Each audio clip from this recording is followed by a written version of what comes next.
Hello everyone and welcome to the Hamil Museum of Art. Today I'm going to be taking you guys through a art show and capturing the works of 7 phenomenal creators throughout our history. So the reason I'm doing an art show is because the one comparison I made to all 7 of the creators is that they were all artists in their own unique way. And I'm going to be showing you how exactly they were artists in their own unique ways. So let's get started.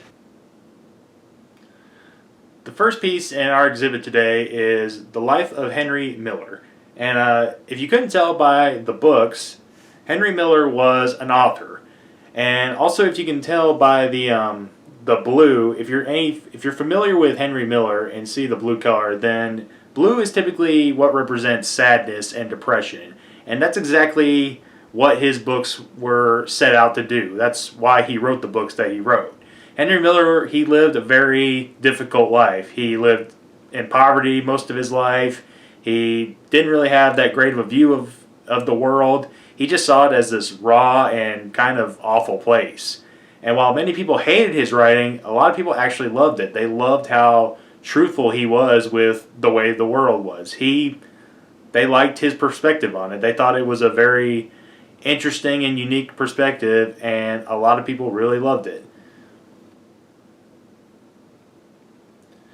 The second piece in our exhibit today is none other than the work of William Butler Yeats.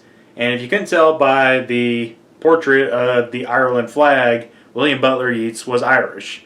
But he wasn't only Irish, this is what he centered all of his work around, his country. He was a politician.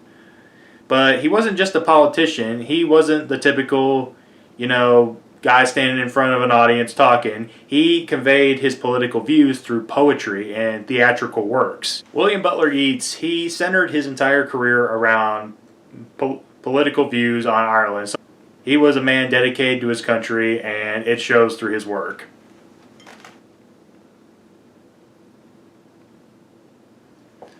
The third piece in our exhibit is the work of Carl Jung.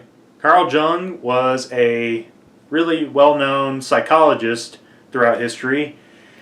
What made him stand out from the other psychologists throughout history was the fact that he was one of the first to actually really do practical research. Most people just kind of read books and jotted down what they thought.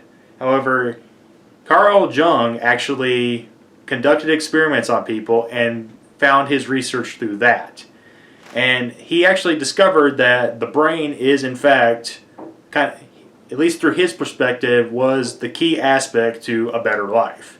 Hence why the brain in this picture has a pink background. Because typically, pink is what we associate beauty with.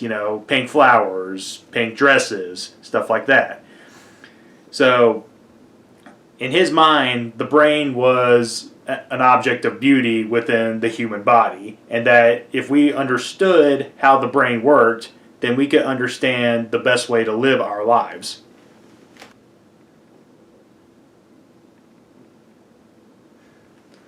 The fourth piece is the work of Maurice Sendak, and you probably can tell if this object right here looks a bit familiar to you, then it should. This is in fact one of the monsters from the popular children's book Where the Wild Things Are. And the reason it's on here is because Maurice Sendak is the brilliant mind behind that very popular children's book. Maurice Sendak had another interesting view on the world. He thought a lot of people in the world were basically awful. He thought they were monsters, in a sense. But what he wanted to convey through his children's books was the fact that monsters didn't have to be scary. Yes, like monsters are intimidating looking, hence why this one is red, but as you can see, he's smiling, waving, and even has a big heart. That was what he was trying to convey in Where the Wild Things Are and all of his other books. Scary things don't have to be scary. If you can face fears, then you can set yourself up for a better life. Now we have the work of Eugene Herrigel. Eugene Herrigel was a philosopher and educator throughout most of his career. He got an opportunity to study abroad and even teach while in Japan. And while he was in Japan, he also got an opportunity to study the art of Zen, which is a form of Buddhism that originated in India and China until making its way over into Japan. While there, he started studying it only to realize that the best way to study it was to actually engage in an art form of some sort. Most people did martial arts, and essentially it was a way to break yourself down to the core and essentially rebuild yourself back up to what the religion wanted from you. But at the time, Hergel was very much too old to practice any type of martial arts. Therefore, he chose the sport of archery as a way to basically break himself down to the point of which he wanted to be in order to master the art of Zen. As a result, he mastered archery and Zen, and from that point onward, he wrote many pieces on it and even taught Zen.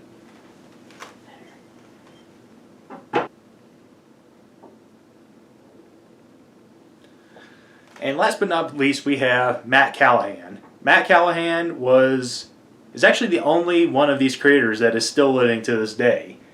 And if you could tell by the guitar, he is a musician.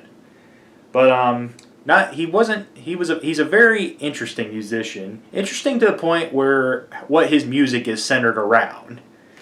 And if you also could tell by the flag, he was also a countryman. Similar to William Butler Yeats, he was all about American politics and peace. His father was a very big figure in America when it came to basically providing peace to people after World War II. Though his father died 3 years after he was born, after which Callahan decided that he wanted to continue what his father started and center his music career around promoting peace after wars and his political views on the wars at hand and other things facing our country. So that was 6 of the artists. And now you're probably thinking, didn't I say 7 in the beginning? Well, yes. The last one is myself. This represents the work of myself, Noah Hamil. So what we have here is a group of mountains with a yellow background. And the reason I chose yellow is because that's kind of the color I like to associate with myself, because that's the color of sunshine and brightness. And I'm always trying to be a positive person in life. But the mountains I chose because mountains have always played a significant role in my life. I went to college in the mountains, and I currently still live in the mountains to this day.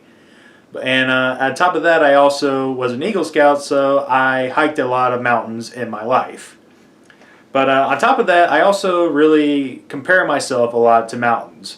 Mountains are big, tall, and cannot be shaken. They're a great representation of what leaders should be, which is what I'm striving to be by getting my master's and taking these classes. I want to be a great leader. There is an art to leading people. There's an art to setting people on the right path and inspiring them to grow and get better. Because here's the thing. There's a lot that can be learned from hiking a mountain. You know, if you fall down, you can get right back up, or you can allow yourself to roll down the mountain. And I think that's a great metaphor for life in general. If you fall, get right back up and keep on moving. So now I know what you're probably thinking. You're probably thinking, at the beginning I said that all these creators were artists, yet they probably were not the artists you were probably expecting them to be. When you think of an artist, what do you typically think of?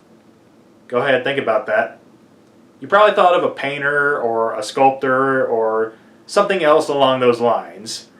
But if you really think about it, the term artist simply refers to a master of their craft. And while yes, painters and sculptors are typically artists because they have mastered that particular craft of theirs, these particular crafts that the creators specialized in, such as literature, poetry, playwriting, theater, psychology, children's books, Zen and archery, music, leadership, those are all crafts in the world that have an artistic value to them. And all 6 of these creators mastered it, and one is in the process of mastering it right now. But so in terms, all 7 are artists in their own unique ways.